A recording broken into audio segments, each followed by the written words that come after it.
बिस्मिल्लाहिर्रहमानिर्रहीम, अस्सलाम वालेकुम। बांग्लादेश में इस वक्त चारों तरफ अनरेस्ट है, प्रोटेस्ट, तोड़फोड़, सोशल मीडिया वॉर और एक दूसरे के ऊपर इल्ज़ामात। ये सब शुरू हुआ स्टूडेंट लीडर शरीफ उस्मान हादी के कत्ल के बाद से नहीं, ये सब शुरू हुआ बांग्लादेश के अंदर जब से इलेक्शंस के ऐलान हुए। फरवरी 2026 में बांग्लादेश के अंदर इलेक्शंस हैं और उसके बाद से एक पॉलिटिकल पार्टी जिसे इस इलेक्शन से रिस्ट्रिक्ट कर दिया गया है, वो पूरी कोशिश कर रही है किसी भी तरह अपना वजूद महसूस कराने के लिए कि अगर वो नहीं आएंगे तो कंट्री में इंतशार रहेगा, इसलिए उन्हें भी इलेक्शंस में एंट्री दे दो। यही रीज़न है कि बांग्लादेश के हालात ऐसे हैं और इसके लिए वो नीचता की सारी हद पार कर रहे हैं। वो कहाँ तक पहुँच गए? Gun violence. वो कह रहे हैं कि अगर हमें नहीं लोगे तो हम ओपोजिशन के सारे लीडर्स को गोलियों से ख़त्म कर देंगे। उन्होंने 2 बड़े स्टूडेंट लीडर्स को अब तक मार दिया। अब आप कहेंगे उनके तो मोस्टली नेता कन्विक्टेड क्रिमिनल्स बन चुके हैं, या तो जेलों में या हिंदुस्तान आ चुके हैं, भाग गए इधर उधर, लेकिन उनके स्लीपर सेल्स अभी भी एक्टिव हैं। जो पहले कार्यकर्ता के तौर पे काम करते थे, वो एक बहुत बड़ी पॉलिटिकल पार्टी थी, आज भी उसके सपोर्टर्स, सिंपैथाइजर्स वहां पर हैं जो ये चाहते हैं कि उनकी पॉलिटिकल पार्टी वापस आए। इसीलिए वो कंट्री के अंदर इंतशार फैला रहे हैं और फिर चुप जाते हैं। कुल मिलाकर ये सारा ड्रामा इलेक्शंस के ऐलान के बाद से शुरू हुआ है। एक पॉलिटिकल पार्टी एक एग्जाम्पल सेट करना चाह रही है कि अगर किसी पॉलिटिकल पार्टी को बैन कर दिया जाए उसके कारनामों की वजह से, तो वापस आने के लिए वो कितना गिर सकती है। पूरे वेस्ट ने शेख हसीना को अपनी कंट्री में पनाह देने से मना कर दिया है। यूरोप, अमेरिका की कोई भी कंट्री उन्हें अपने यहाँ नहीं रखना चाहती। जब सब ने मना कर दिया और ये कहा कि आप एक क्रिमिनल हैं जिन्होंने 1000 बच्चों के ऊपर जुल्म किया है, उनका कत्ल किया है। अब क्योंकि बांग्लादेश के गद्दारों और क्रिमिनल्स को हम पाल रहे हैं, इसलिए बांग्लादेश नेचुरली एंटी इंडिया हो गया है। बांग्लादेश का यूथ, स्टूडेंट, पूरी सिविल सोसाइटी और वो सारे लोग जो डेमोक्रेसी के मूवमेंट से जुड़े हुए हैं, डिक्टेटरशिप के खिलाफ हैं, वो सब एंटी इंडिया हो गए। उन्हें ऐसा लगता है कि बांग्लादेश के अंदर शेख हसीना की गवर्नमेंट को वापस लाने के लिए बीजेपी की सरकार मेहनत कर रही है। उन्हें लगता है पहले वो बांग्लादेश के अंदर इंतशार फैलाएंगे, फिर ढाका के अंदर फिर से शेख हसीना को इंस्टॉल कर देंगे, जो कि एक डिक्टेटर है बंगाली लोगों की नज़रों में। इसलिए सड़कों पर माहौल भारत के खिलाफ है। पॉलिटिकल पार्टीज भी इंडिया के लिए सॉफ्ट स्टेटमेंट देने से बच रही हैं। उन्हें ऐसा लगता है कि पब्लिक के बीच में इतना आउटरेज है, अगर हमने इंडिया के लिए कुछ अच्छा बोल दिया तो फरवरी इलेक्शन में पब्लिक उनको साफ कर देगी, इलेक्शंस में वोट ही नहीं मिलेंगे। हमारा सोशल मीडिया पूछ रहा है इंडिया के खिलाफ क्यों? हमने बांग्लादेश के लिए इतना कुछ किया, हमने बांग्लादेश को आज़ाद कराया, हमने बांग्लादेश के साथ इतनी सारी बिजनेस डील की, उनके साथ लैंड स्वैप की डील की, कितना कुछ किया उनके साथ, लेकिन आज वो हमारे खिलाफ हो गए। अब हमने उनके गद्दारों को पाला हुआ है, वो शक किस पे करेंगे? पाकिस्तान पे। वैसे तो बीजेपी के बहुत सारे सपोर्टर्स मुझे सोशल मीडिया पर और जगह जगह काफ़ी खुश नजर आए। उन्हें लगता है कि बांग्लादेश में आग लग रही है, सही है, और बहुत सारे तो ये क्लेम्स कर रहे हैं कि ये सारी चीज़ें मिस्टर नरेंद्र मोदी की गवर्नमेंट कर रही है। बांग्लादेश के अंदर जो हालात ख़राब है, बांग्लादेश के अंदर जो कत्ल हो रहे हैं, मुझे नहीं पता इस बात में कितनी सच्चाई है, लेकिन अगर किसी को ये लगता है कि इससे इंडिया का कोई फ़ायदा होगा, यानी कि बांग्लादेश में अनरेस्ट करके पॉपुलर स्टूडेंट मूवमेंट और प्रो डेमोक्रेसी और Jamaat Islami, national citizen party, इनके लीडर्स को मार के हम शेख हसीना को उस कंट्री पर फिर से काबिज कर सकते हैं, तो ऐसे आदमी को फौरी तौर पे मेंटल हॉस्पिटल में भर्ती कर देना चाहिए, क्योंकि ऐसा कुछ नहीं होने जा रहा। इस वक्त शेख हसीना का नाम लेना बांग्लादेश के अंदर अनरेस्ट को और बढ़ा रहा है, यानी कि धीरे धीरे करके बांग्लादेश के हालात और बिगड़ेंगे और इतने बिगड़ जाएंगे कि सारे के सारे बांग्लादेशी इंडिया के अगेंस्ट हो जाएंगे। उसके बाद क्या होगा? कोई भी उनका एक लीडर उठेगा जो इंडिया के अगेंस्ट स्टेटमेंट देगा, उसको वो अपना लीडर बना लेंगे। अब मूवमेंट इंडिया के अगेंस्ट, नया लीडर इंडिया के अगेंस्ट, यानी कि जो नया बांग्लादेश वजूद में आएगा उसकी फॉरेन पॉलिसी भी हिंदुस्तान के अगेंस्ट रहेगी। और अगर हम बार बार बांग्लादेश के इंटरनल मैटर्स में पढ़ेंगे तो ये इंडिया के लिए एक डिप्लोमेटिक ब्लंडर की तरह होगा और पाकिस्तान चाइना को एक ओपन इनविटेशन कि आओ और बांग्लादेश के अंदर मजबूत हो जाओ और बांग्लादेश की कंडीशंस को पूरी तरह एंटी इंडिया कर लो। तो हमें करना क्या चाहिए? हमें एक अच्छे और सिविलाइज पड़ोसी की तरह बिहेव करना चाहिए। वो ये कि हम दूसरों के मामले में ना पड़े, कंप्लीट नॉन इंटरफेरेंस, और इंतज़ार करना चाहिए कि आखिर इलेक्शंस के बाद बांग्लादेश के अंदर कौन सी सरकार बनेगी। जो भी बनेगी, इंडिया उसके साथ अच्छे डिप्लोमेटिक रिलेशंस बनाएगा, क्योंकि इंडिया की दोस्ती बांग्लादेश के 18 करोड़ लोगों से है, वहाँ के डायनेस्टीज, वहाँ की अथॉरिटेरियन रूलर्स और वहाँ के डिक्टेटर्स से नहीं है। और मेरी एक अपील बांग्लादेश के लोगों से भी है कि तारिक रहमान साहब वापस आ गए हैं, बीएनपी का राग अलाप रहे हैं, नंगे पैर चल रहे हैं, अच्छी अच्छी बातें कर रहे हैं, लेकिन आपको ये मौका, ये जो इस वक्त मिल रहा है, ये बार बार नहीं मिलेगा। सारी पॉलिटिकल पार्टीज को इलेक्शंस लड़ने का राइट होना चाहिए, क्योंकि तभी इलेक्शंस फ्री एंड फेयर लगेंगे। पर साथ में आपको यह भी ध्यान रखना पड़ेगा कि यही एक मौका है टू डायनेस्टीज पॉलिटिक्स से हमेशा के लिए बाहर आने का। क्योंकि मेरा मानना है कि बीएनपी और अवामी लीग दोनों मिलाकर बांग्लादेश में अथॉरिटेरियन रूल और अथॉरिटेरियन गवर्नमेंट के लिए जिम्मेदार हैं। आपको इस चेन से बाहर आना पड़ेगा। ये जो एक के बाद एक ही आ जाते हैं, इस चेन को तोड़ दो।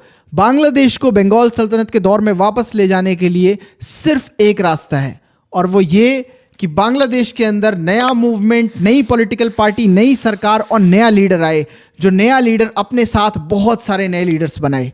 बांग्लादेश में एक और चीज़ है जो बीते कुछ दिनों से तूल पकड़ रही है, जो नहीं होनी चाहिए, वो ये कि बांग्लादेश की हिंदू कम्युनिटी के ऊपर जगह जगह पर अटैक्स हो रहे हैं। बहुत सारे स्टूडेंट्स इस बात की शिकायत कर रहे हैं कि उनके ऊपर स्कूल, कॉलेजेस और उनके एजुकेशनल इंस्टीट्यूशंस में भी अटैक हो रहे हैं। लोग ये शिकायत कर रहे हैं कि पब्लिक प्लेसेस पर उनके ऊपर अटैक हो रहे हैं, और ये चीज़ें मीडिया भी कवर कर रहा है बांग्लादेश का, जिससे बांग्लादेश की हिंदू कम्युनिटी अनसेफ फील कर रही है। मुझे पर्सनली ऐसा लगता है कि ये सब भी पॉलिटिकली मोटिवेटेड है।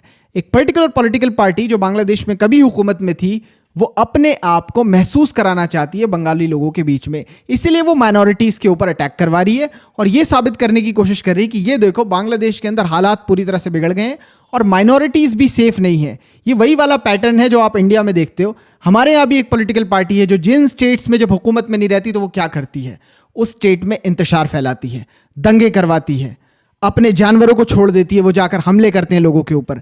उसके बाद एक पर्टिकुलर कम्युनिटी को पोलराइज करके वोट्स ले लेती है, हुकूमत में आ जाती है। अवामी लीग वो सारी चीज़ें यहाँ से सीख के बांग्लादेश के ऊपर इंप्लीमेंट कर रही है। मिस्टर मोहम्मद यूनुस एक बड़े दानिश्वर आदमी हैं। उनकी समझ और एक्सपीरियंस मुझसे कहीं ज़्यादा, मैं उन्हें सिखा तो नहीं सकता, बस इतना कह सकता हूँ कि सर, अगर किसी मुसलमान देश में सड़क पर भीड़ फैसला करेगी तो ये हमारे लिए शर्मनाक है। बांग्लादेश की 18 करोड़ आवाम की सेफ्टी और सिक्योरिटी की जिम्मेदारी आपकी है। इस वक्त वहां पर रह रही 7-8% हिंदू माइनॉरिटी की जिम्मेदारी आपकी है। इसलिए आपको हिंदुओं की सेफ्टी और सिक्योरिटी को बांग्लादेश में इंश्योर करना चाहिए, बेशक उसके पीछे रीजन कुछ भी हो, चाहे वो पॉलिटिकली मोटिवेटेड हो या कुछ लोग जानबूझकर लोगों को मार रहे हों। 2 बड़ी ब्रूटल मॉब लिंचिंग के केसेस बांग्लादेश में हुए हैं। सबसे पहला केस है दीपू चंद्र दास का। ये बड़ी कम उम्र का एक आदमी था। इसको पहले भीड़ ने मारा और पीट पीट कर ख़त्म कर दिया। जब वो मर गया तो उसकी लाश को पेड़ से लटकाकर जला दिया। दूसरा केस है अमृत का। इसे भी भीड़ ने बीच सड़क पर पीट पीट कर ख़त्म कर दिया। इस तरह के दर्जनों केसेस बांग्लादेश के अंदर आ रहे हैं। कुछ लोग उन दोनों के ऊपर ये इल्ज़ाम लगा रहे हैं कि उन्होंने ब्लैशफेमी की थी। ये एक अच्छा तरीका निकाला है मर्डर करके बचने का। मतलब ये कह दो कि उन्होंने सैयदुल अंबिया नबी करीम सल्लल्लाहु अलैहि वसल्लम की शान में गुस्ताखी की थी, या ये कह दो कि उन्होंने इस्लाम के खिलाफ कुछ बोला था। अगर बोला है तो बांग्लादेश के अंदर उसके लिए कानून है, बांग्लादेश में कोर्ट्स हैं। बांग्लादेश एक मुल्क है, कोई जंगल थोड़ी है। वहां सरकार है, अथॉरिटीज हैं, एडमिनिस्ट्रेशन है, कोर्ट्स हैं, पुलिस हैं। तुम कौन होते हो फैसला करने वाले? ये लोग फैसला करेंगे। अगर कोई कानून को तोड़ता है तो वो कोर्ट में पेश होगा, कोर्ट के अंदर साबित होगा कि उसकी गलती है या नहीं, कोर्ट उसको सजा देगी। तुम जज, ज्यूरी, एग्जीक्यूटर, सरकार सब बन गए हो। कुछ लोग हिंदूज पर बस इसलिए हमला कर रहे हैं क्योंकि वो इंडिया से नफरत करते हैं। एक रीजन तो उनकी सियासत में इंटरफेरेंस, और एक और रीजन है वो ये कह रहे हैं कि हिंदुस्तान के मुसलमानों के ऊपर वहां के हिंदू जुल्म कर रहे हैं, इसलिए हम बांग्लादेश के हिंदू से बदला ले रहे हैं। मेरे भाई, वो बंगाली हिंदू है, वो आपके अपने लोग हैं, आपकी कंट्री का आदमी है। हमारे यहाँ के सड़क पर घूम रहे तिलचट्टे टेररिस्ट, वो जो इंतशार फैला रहे हैं, उनमें और एक आम बांग्लादेश के हिंदू में फ़र्क है। और मेरी अपील है बांग्लादेश की सिविल सोसाइटी से, बांग्लादेश में मेरे बड़ों से, कि आप मुसलमान हैं। बंगाली एक बड़ी अजीम कौम है जिसने अपनी पूरी तारीख कभी भी मज़हब के नाम पर किसी का कत्ल नहीं किया। आप अपनी रवायत को जारी रखो। आपके लिए ज़रूरी है कि आप अपनी कंट्री के अंदर हिंदूज़ की सेफ्टी को एज अ सोसाइटी इंश्योर करें, खुद खड़े होकर। और ये आपकी जिम्मेदारी है कि चाहे कोई पॉलिटिकल पार्टी अपने फ़ायदे के लिए या कोई रेडिकल एलिमेंट खुद किसी माजूर हिंदू का घर ना चला पाए, किसी गरीब हिंदू का कत्ल ना कर पाए। एक मुस्लिम सोसाइटी और एक नॉन मुस्लिम सोसाइटी में फ़र्क होना चाहिए। फ़र्क बहुत ज़रूरी है। और रह गई बात हमारे यहाँ के इन रेडिकल तिलचट्टों की, तो मैं हिंदुस्तान के मुसलमानों में एक रेवोल्यूशन देख रहा हूँ। हमारे लोग खड़े हो रहे हैं, बोल रहे हैं, पढ़ रहे हैं और आगे बढ़ रहे हैं, बिजनेसेस पे ध्यान दे रहे हैं। और सबसे बड़ी चीज़, ये सोसाइटी मुत्तहिद हो रही है। जिस दिन हिंदुस्तान के 30 करोड़ मुसलमान पूरी तरह मुत्तहिद हो गए और एक झंडे के नीचे आ गए, उस दिन हम सरकारी तरीके से, कानूनी तरीके से इनमें से एक एक तिलचट्टे का इलाज कर देंगे। बीजेपी का एक नेता है, कुछ साल पहले एक बड़ी स्टेट की जिम्मेदारी मिल गई थी उसे। हाइट 5 फुट से ज़्यादा नहीं है, लेकिन बातें बहुत बड़ी बड़ी, हर एक बात मुसलमानों के खिलाफ, हमेशा लड़ाई की बातें। अरे अगर इतनी ज़्यादा गर्मी है तो हम भी अपनी कम्युनिटी से एक तुम्हारी हाइट का ढूंढ लेंगे, दोनों आपस में लड़ लो, देखते हैं कौन किसकी गर्मी शांत कर पाता है। बहरहाल वो बीते दिनों कह रहा था कि हिंदुस्तान का मुसलमान गजा में हो रहे कत्लेआम पर बोलता है, हिंदुस्तान का मुसलमान हिंदुस्तान की सड़कों पर जो मुसलमानों का कत्ल हो रहा है, मॉब लिंचिंग्स हो रही है, गाय के नाम पर लोगों को मारा जा रहा है, उस पर बोलता है। लेकिन हिंदुस्तान का मुसलमान बांग्लादेश में जो हिंदूज मारे जा रहे हैं उस पर नहीं बोलता। इस पर मुसलमानों ने बहुत सही जवाब दिया। सोशल मीडिया के ऊपर हमारी बहुत सी ऑर्गेनाइजेशंस हैं, उसके लीडर्स और जिम्मेदारों ने, सबने ये कहा कि तुमने गजा पे नहीं बोला, हमने बांग्लादेश पर नहीं बोला। तुमने जब हिंदुस्तान की खुद की सड़कों पर मुसलमानों के ज़ईफ और बच्चे मारे गए, मॉब लिंचिंग्स हुई, तुमने नहीं बोला, हमने बांग्लादेश पर नहीं बोला। जैसे तुम वैसे हम। जितना दर्द तुम्हें गजा में जब हमारे बच्चे मारे जा रहे थे तब था, उतना ही दर्द हमें बांग्लादेश के हिंदुओं पर है। जितना दर्द तुम्हें सड़कों पर हमारे लोगों के मारे जाने पर हुआ, उनकी मॉब लिंचिंग्स पर हुआ, उतना ही दर्द हमें बांग्लादेश के हिंदुओं के ऊपर है। जैसे तुम वैसे हम, क्योंकि सेम आदमी जब इसराइल गजा के ऊपर इंटेंस बॉम्बार्डमेंट्स कर रहा था यूनाइटेड स्टेट्स की मदद से, उस वक्त एक दिन में हमारे हजारों बच्चे मारे जाते थे और ये इसराइल के एक्शंस को हंसकर सपोर्ट कर रहा था। क्यों? क्योंकि गजा में मारे जाने वाले मुसलमान थे, इसका कोई वास्ता नहीं है वहां से, लेकिन फिर भी ये बोल रहा था क्योंकि इसे मालूम था मरने वाले मुसलमान हैं और इसके पास मुसलमानों के लिए नफरत है। इसलिए मैं कह रहा हूं कि इन शैतानों से हमें शिष्टाचार सीखने की जरूरत नहीं है, अपनी सीख अपने पास रख। सैयदुल अंबिया नबी करीम सल्लल्लाहु अलैहि वसल्लम ने मुसलमानों को कुरान दिया है, हदीस दी है, हम उसे चेक करेंगे, जो सही होगा वो कर लेंगे, तुमसे नहीं सीखना। हमारा मीडिया जो गजा पे खुश था वो इस वक्त शेख हसीना साहिबा की बड़ाई कर रहा है और उनकी शान में कसीदे पढ़ रहा है कि उन्होंने हिंदुस्तान से बैठकर बांग्लादेश में माइनॉरिटीज़ की बात की और इस वक्त के एडमिनिस्ट्रेशन की मजम्मत की कि वो बांग्लादेश को बैलेंस नहीं कर पा रहे, माइनॉरिटीज़ को सेफ नहीं कर पा रहे। आप सच बताओ कि क्या शेख हसीना साहिबा की वो स्टैंडिंग है, वो हालत है कि वो मोहम्मद यूनुस के एडमिनिस्ट्रेशन को डीबंक कर सकें, उसकी मजम्मत कर सकें, या फिर उसको ये सिखा सकें कि आपको लोगों को प्रोटेक्ट करना चाहिए, क्योंकि आपको मालूम है कि वो किस लिए हिंदुस्तान भाग कर आई हैं। 1500 लोग बांग्लादेश के अंदर मारे गए हैं। अगर हम बांग्लादेश के लोकल डेटास को देखें तो 1500 लोग, एक तरफ आपका एडमिनिस्ट्रेशन था, 1500 मौतें, एक तरफ मिस्टर मोहम्मद यूनुस का एडमिनिस्ट्रेशन है, 2 मौतें। आप फैसला कर लो कि किसके वक्त पे ज्यादा हालात खराब थे। शेख हसीना साहिबा बार बार कहती रही मेरी गलती नहीं है, मेरी गलती नहीं है, मेरी गलती नहीं है। अरे अगर आपकी गलती नहीं थी तो आपने 1500 लाशें गिरने का इंतजार क्यों किया? जैसे ही 10 लोग मारे जाते आप अपनी प्राइम मिनिस्टर की पोस्ट छोड़कर सड़क पर आ जाती और कहती मेरी गलती नहीं है, ये मेरे नाम पे कोई और करवा रहा है। आपने कब रोका? जब आपको भागना था, और जब आप भागी क्योंकि आपकी जान पर बनाई थी।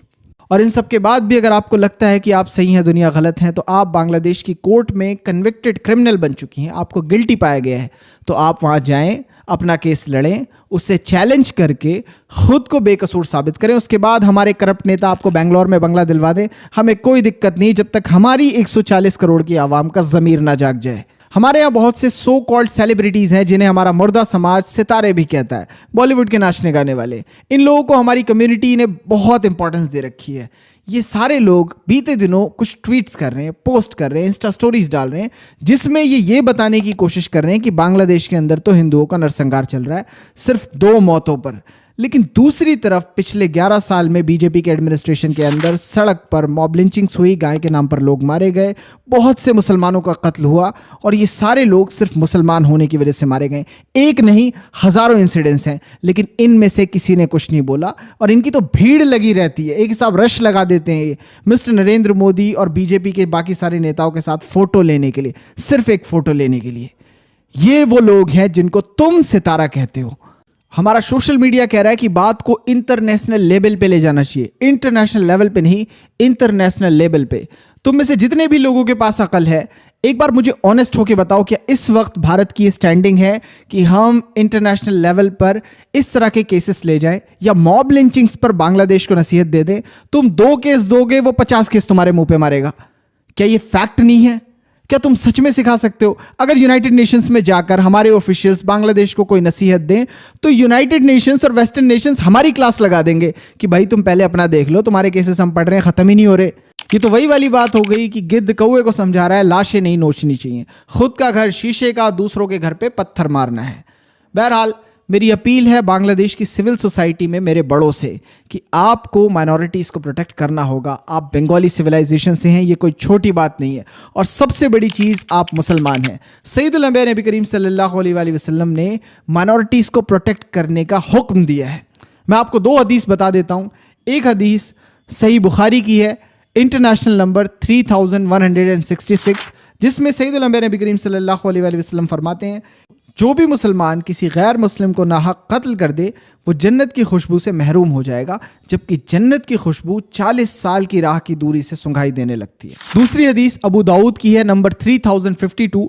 इसमें है कि किसी गैर मुसलमान को, जो मुसलमान देश में रहता है, हमने उसे राइट्स दिए हुए हैं, उसके साथ गलत मत करना, उसका हक मत मारना, उसकी ताकत से ज़्यादा उसके ऊपर बोझ मत डालना और उसका कुछ भी उसकी मर्ज़ी के ख़िलाफ़ जाकर मत छीनना, वरना मैं यानी कि सैयदुल अंबिया नबी करीम सल्लल्लाहु अलैहि वसल्लम उस नॉन मुस्लिम की तरफ से उस कातिल मुसलमान के ख़िलाफ़ रहेंगे, मतलब नॉन मुस्लिम की वकालत करेंगे। मैं समझता हूँ कि किसी मुसलमान के लिए यह जहन्नुम से बदतर सज़ा है।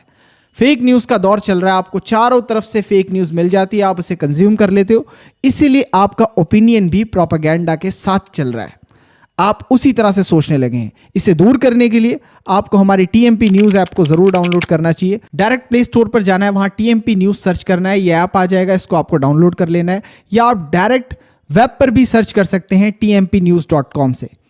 उसके बाद आपको सारी सर्विसेज वहाँ पर मिल जाएंगी। सारी सर्विसेज कंप्लीटली फ्री हैं, किसी भी तरह का कोई चार्ज नहीं है ऐप को यूज़ करने पर या वेबसाइट को यूज़ करने पर। लेकिन हमने वॉलंटियर सब्सक्रिप्शन प्लान बनाया ताकि मैं अपने काम को और प्रोफेशनल बना सकूं। तो आपको ये सब्सक्रिप्शन ज़रूर खरीदने चाहिए। आप अपने हिसाब से देख लो कि आपके लिए कौन सा सब्सक्रिप्शन ठीक है। इस वीडियो में बस इतना था। वीडियोस को शेयर करें। Thank you so much for joining us.